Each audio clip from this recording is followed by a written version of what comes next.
Argy matey, welcome to the 365 vlog.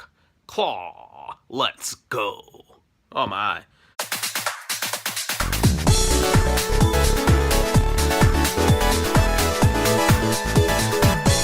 Hello people, today is June 6, 2016, day 158 of the 365 vlog, and we're going to talk about rewards and risks. Risks and rewards.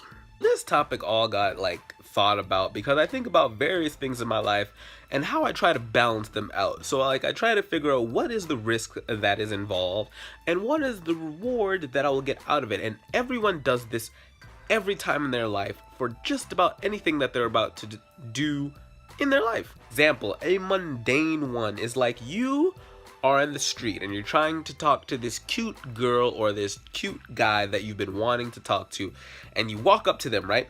And you're like, in your mind, what are the chances that this person shoots me down? So you calculate all of the risk, and this risk is associated with rejection. So you're just like, oh fuck, if they don't talk to me, I'm just gonna die inside because my self-worth will be destroyed.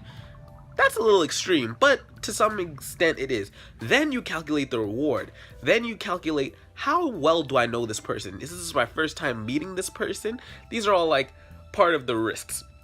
And they will all go hand in hand with your rewards, because if you are successful, then you will feel self-worth in yourself or whatever you get out of talking to the person. Maybe that's just me talking out my ass, but you get something out of talking to this person.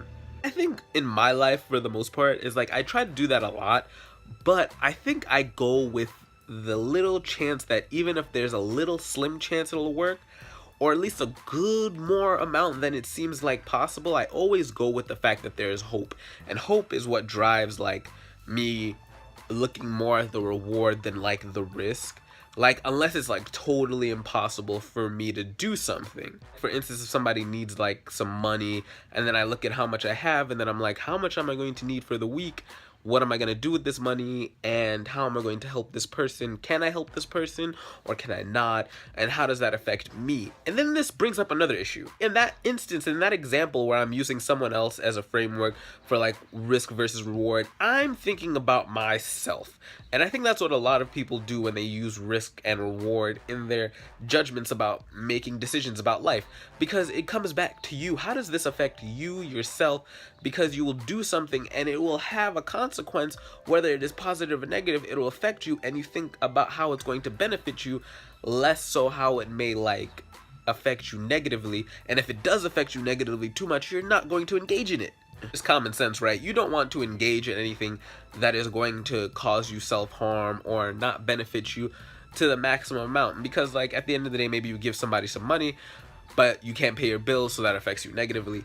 But you get the nice feeling of helping someone, but in return, maybe you don't get those things that you're giving out. I think it's about self-preservation at the end of the day, and trying to go with the best route that will benefit you in all that you're trying to do. This video is more about just thinking about how you as yourself try to benefit yourself no matter what it is you're trying to do, and a little bit thinking about how I assess certain situations in risk versus reward. I think most of the time I use common sense because that's what everyone uses, but I wonder about the people who don't use that common sense and how that makes them feel when that risk is actually turned into a negative outcome for them. One of the things people tend to do is that in the risk versus reward, if you're giving too much of yourself and not looking at those risks later on, or whether they be emotional or monetary or physical or whatever it is, it's you have to look at how those will affect you later. And if you don't take care of yourself, then you will be affected negatively. That's another way to look at it as well. Make sure to take care of yourself, people, because if you look at something and you keep giving too much, more than you can actually give, then you're not sustaining yourself and you're just causing yourself more harm. So yeah guys, that's pretty much all I have for you today. I hope that you enjoyed it, and if you made it to the end of this video, don't hesitate to hit the like button, and also if it's your first time seeing my face, don't hesitate to hit the subscribe button, because I make new videos every day. So tell me in the comment section, guys, what do you think about risk versus reward and self-preservation and all that other good jazz? When has there been a time that you felt like you've given more than you were getting back, and how did you analyze that, and all those other things I talked about in the video? Tell me in the comment section down below. I'd love to hear what you have to say.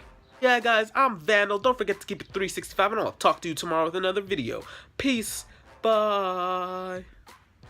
I honestly think customer appreciation is like when the people who work at the place make you feel a certain way to the point where you want to keep coming back to that place. Now, this is for like maybe more so mom and pop businesses and maybe